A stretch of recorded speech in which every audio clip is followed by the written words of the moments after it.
Internet. Jesus. It's Paul. It's Matt. We're here doing the fingers again to discuss Leftovers Season 3, Episode 3, Crazy Whitefella Thinking. This is a Kevin Garvey Sr. Episode, yes. One would say. Yes. Scott Glenn. Mwah. Oh, yeah. Amazing acting performance by this guy, by the way. Yeah. Just a great job all the way around. Definitely. He held this episode up. Yes. The song this time around, it's funny because I'm a kid of the 80s. As it turns out, Depeche Mode is my favorite band. Mm. So you could even say they're his own personal Jesus. They are my own personal Jesus. So when I heard Personal Jesus being covered by Richard Cheese, yes, it's funny.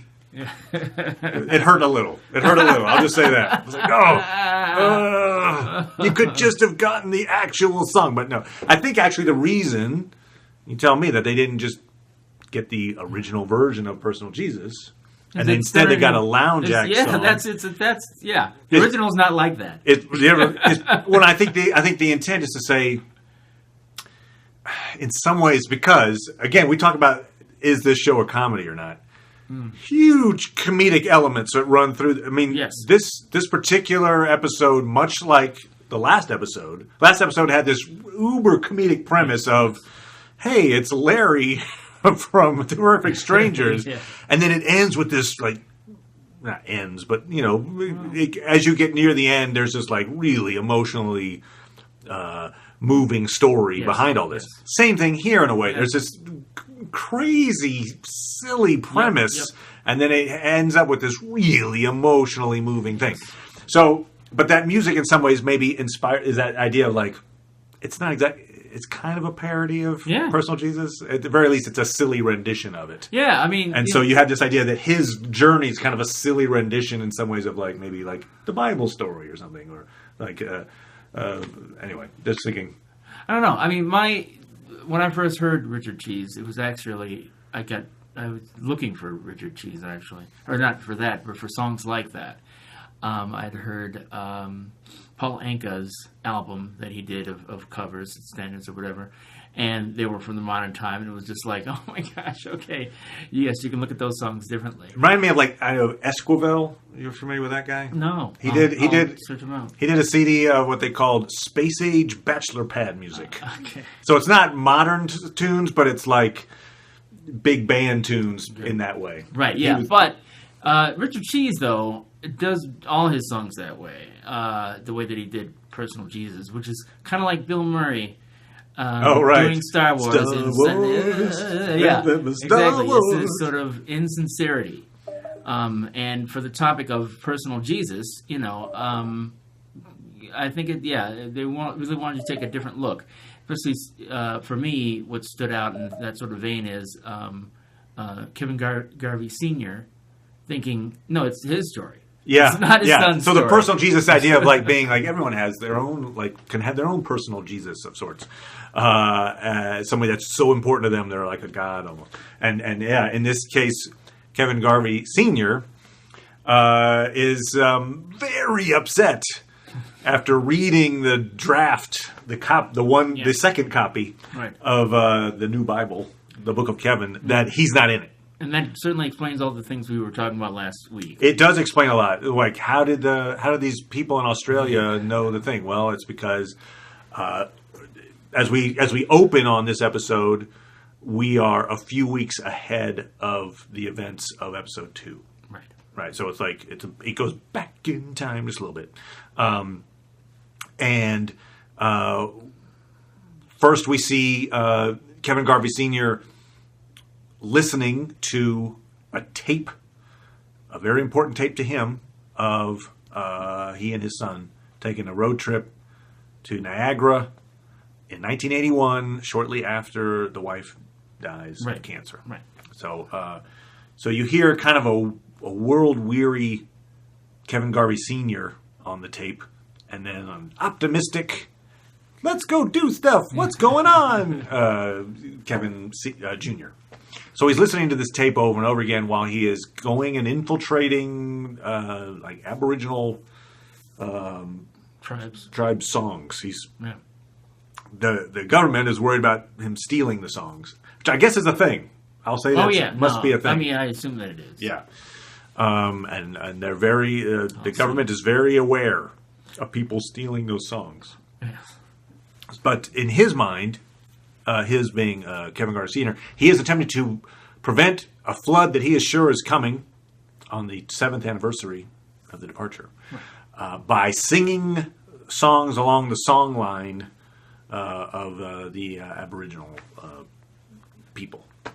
I think a song line, for what I get from what a song line is, I could be wrong on this, but I thought it was the idea of like different cultures or not cultures, but different groups, say of the Aboriginal people, have songs that they use as maps.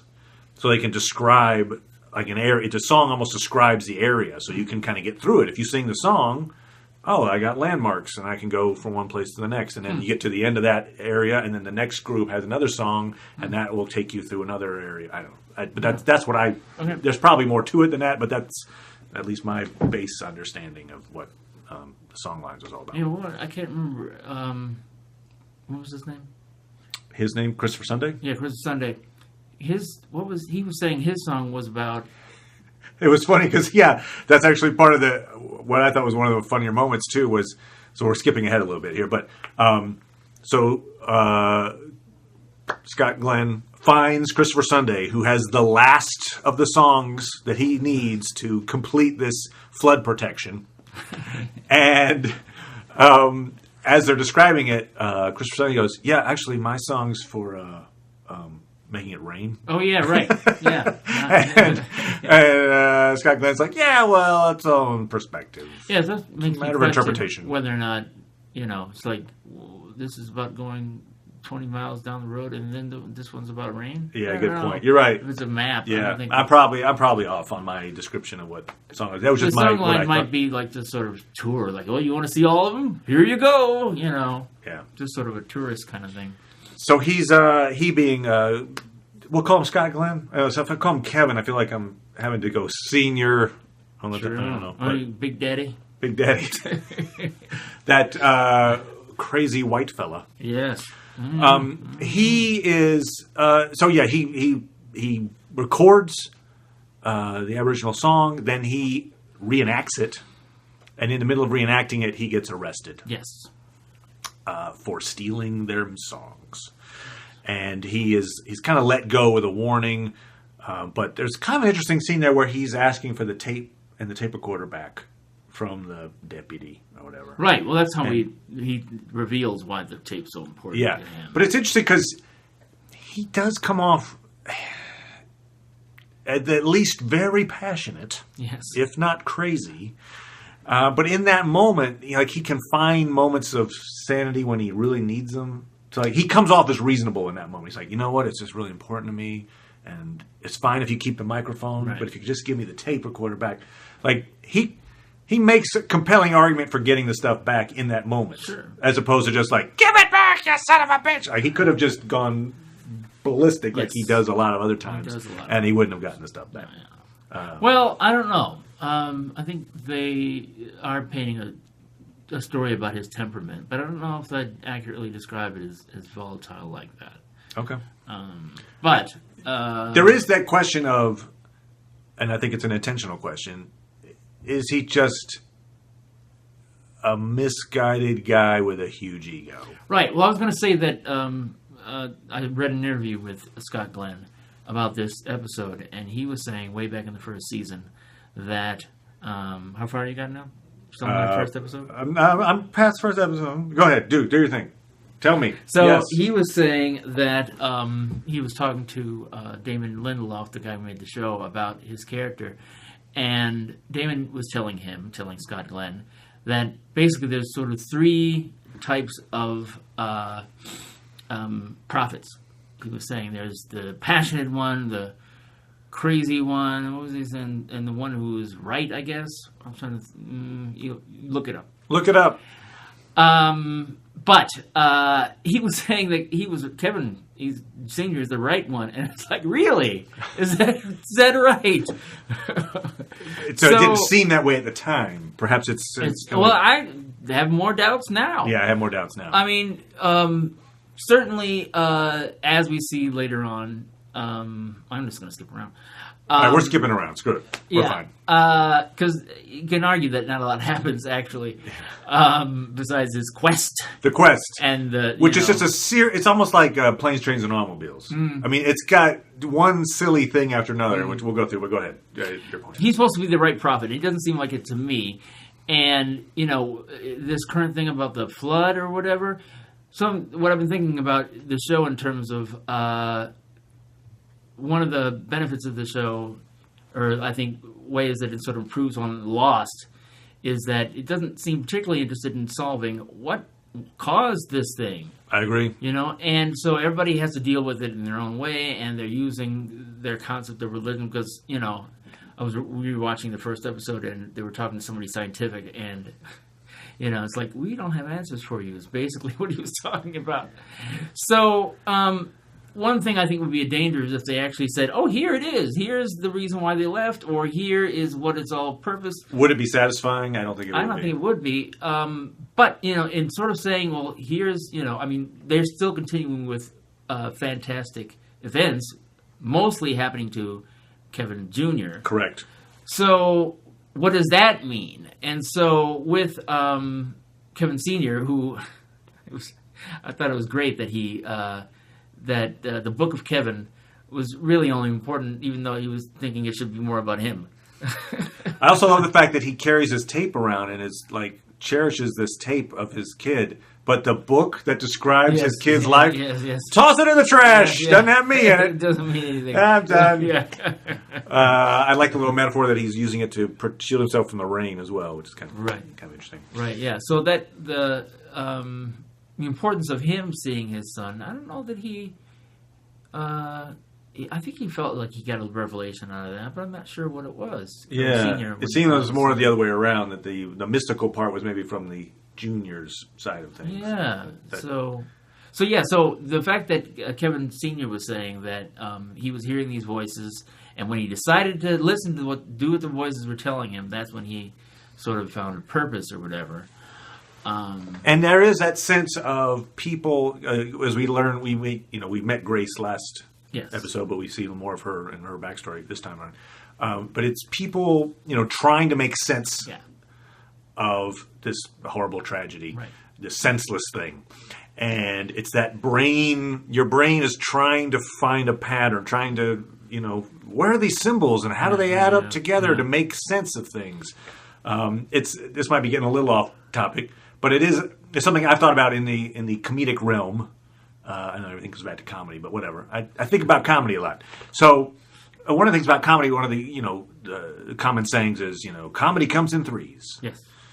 You do the setup, you follow through on the joke, and then that third beat is usually the ha-ha moment, the extra big laughs.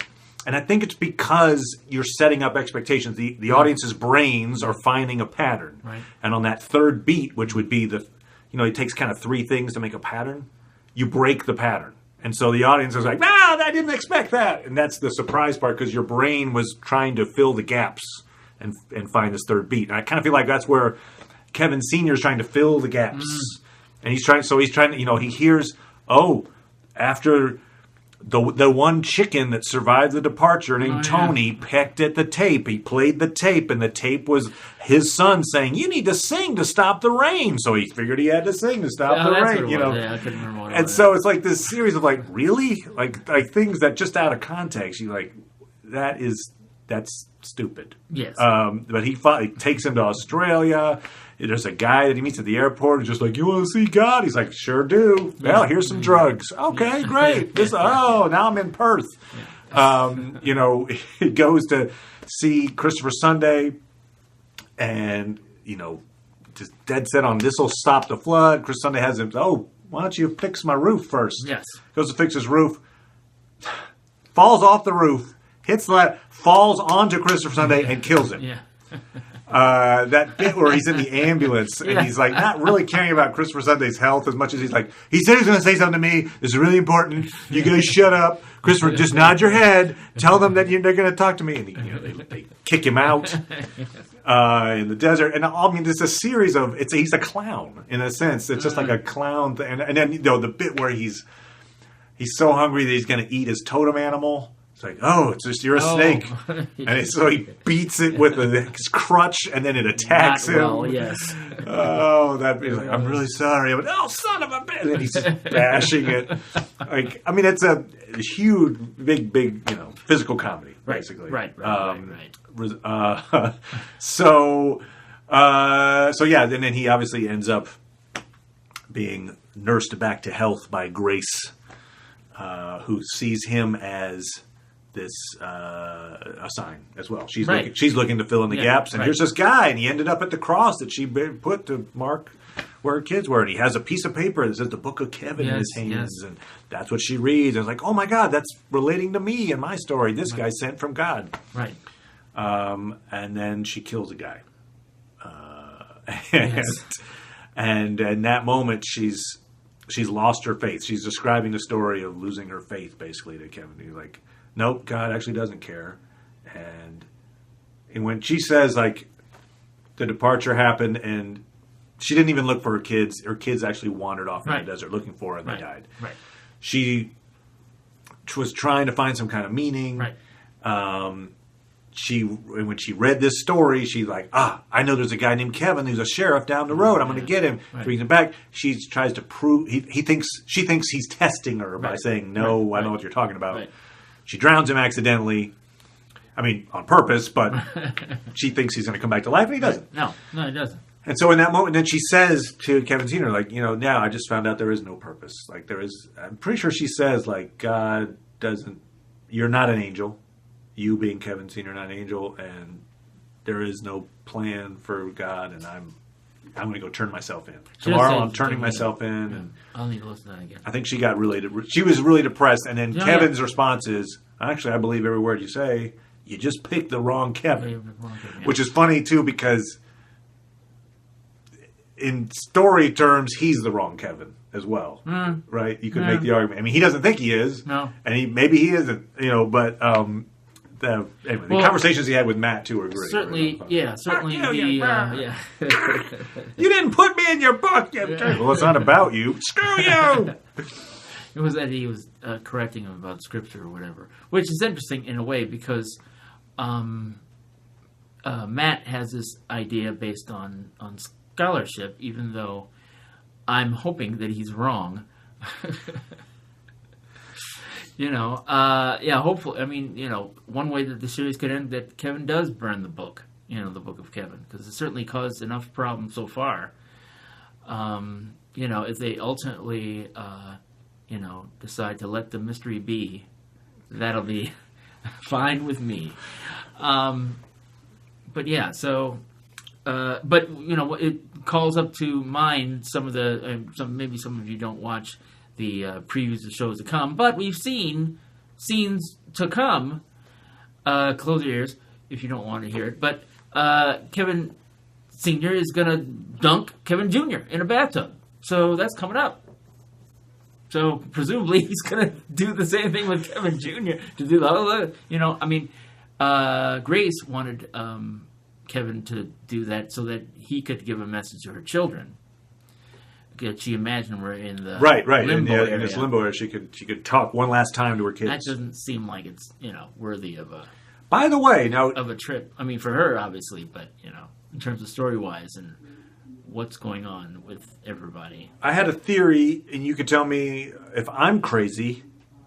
Okay, there's a somewhat cryptic scene where in the middle of the desert, guy drives up, throws gasoline on himself. Yes. Sets himself on fire. Yes. Did you get out of that guy had shown up in Australia to do the incineration thing? Oh. Because he says, they didn't take me.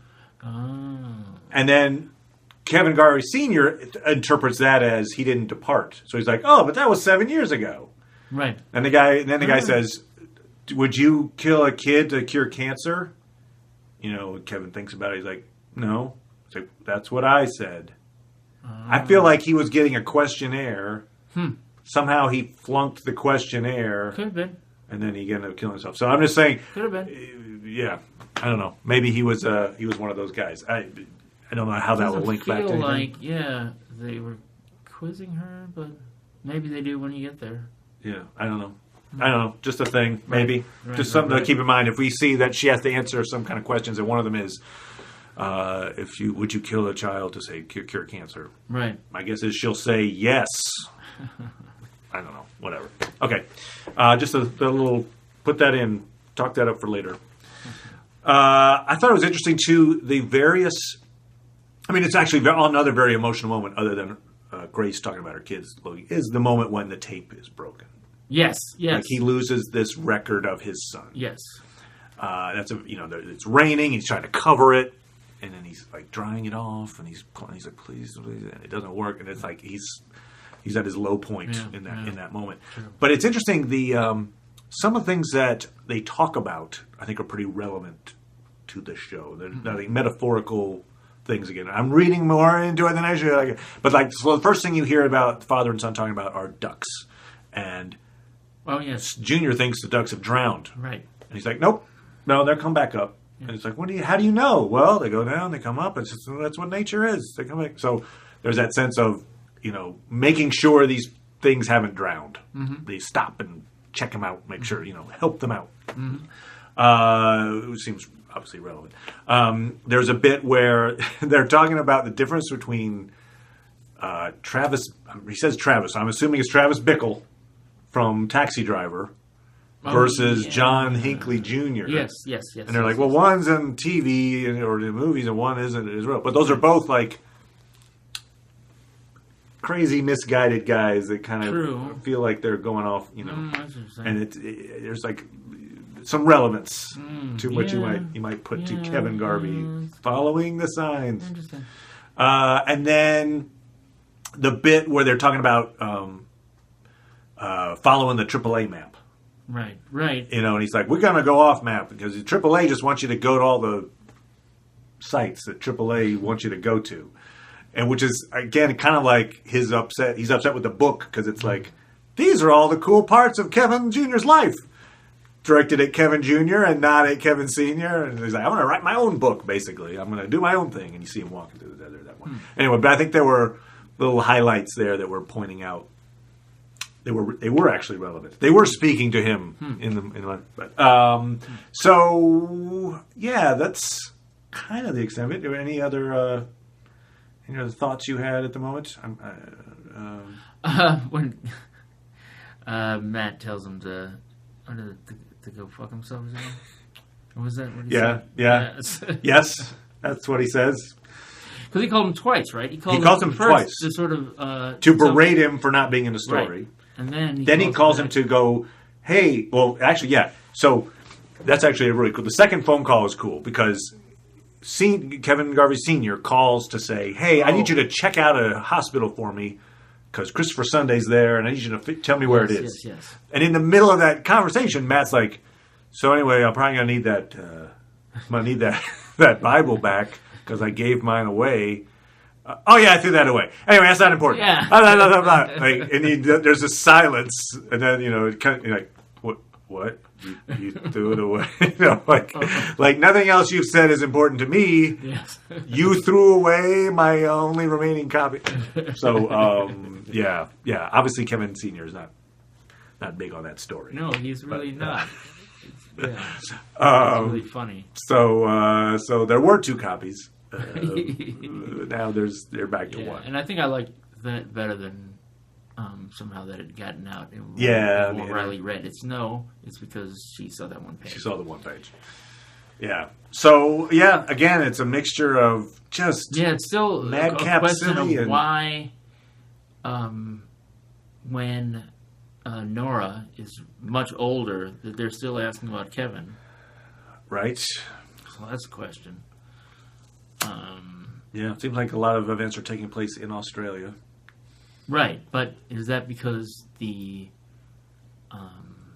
book has now been released. Now everybody has seen it, or is it that woman a part of that little tribe that killed the false Kevin?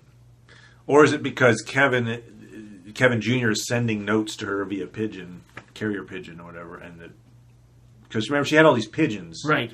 I think maybe they had notes, and it maybe the nun in the future was reading these notes and was like, "Who's Kevin?" Or do you know who a Kevin is? And they're like, "Nope." I don't know. Yeah, We don't have enough information, No, but it's we don't. possible that she was reading notes that were Then being it'd be sent a by question Kevin. of why she would take the birds to these, or Oh I yeah, don't know. right. Interesting. So yeah. Yeah, stuff's going to happen. I do not think that the day will arrive and it'll simply be nothing. I mean, that would be the ultimate,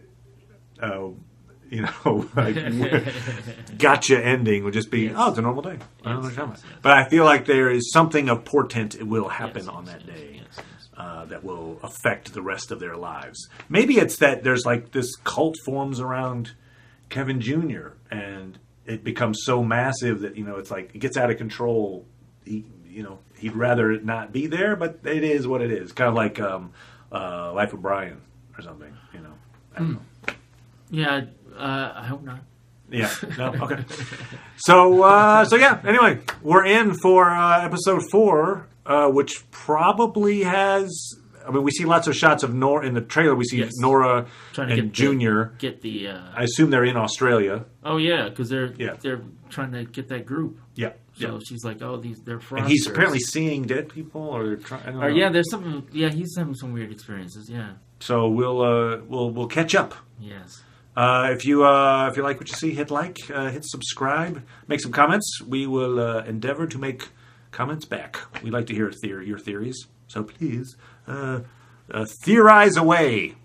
Cool. So until next time, bye everybody. Outside space.